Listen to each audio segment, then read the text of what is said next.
யார் இந்த சமயபுரம் மாரியம்மன் தெரியுமா? பொதுவா நம்ம எல்லாருமே சொல்ற ஒண்ணு, சமயபுரம் மாரியம்மன் அப்படிங்கிறது ஒரு இந்து தெய்வம், அந்த பார்வதி தேவியோட இன்னொரு மறு அவதாரம் அப்படின்னு. ஆனா நம்ம வரலாற்றுல என்ன சொல்லியிருக்காங்க அப்படின்னா, ஒரு தடவை மாயாசுரன் அப்படிங்கிற நோய்களின் அதிபதியா இருக்கிற ஒரு அரக்கன் இந்த உலகம் ஃபுல்லா ஒரு நோயை பரப்பி மக்களை கஷ்டப்படுத்திக்கிட்டு இருந்திருக்கான்.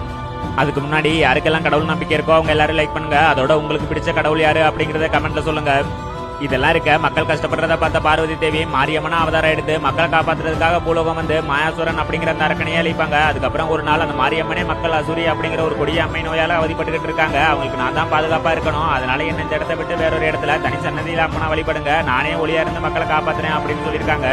சரினே இவங்களும் அம்மனை எடுத்துக்கிட்டு வேற ஒரு இடத்துக்கு போகும்போது தான் தலைவிருச்சமா இருக்கிற வேப்ப மரங்கள் நிறைஞ்ச இடமா இருக்கிற சமயபுரத்தோட இல்லையா மாரியம்மன் தேர்ந்தெடுப்பாங்க. அதனாலதான் அவங்க சமயபுரத்து மாரியம்மன்.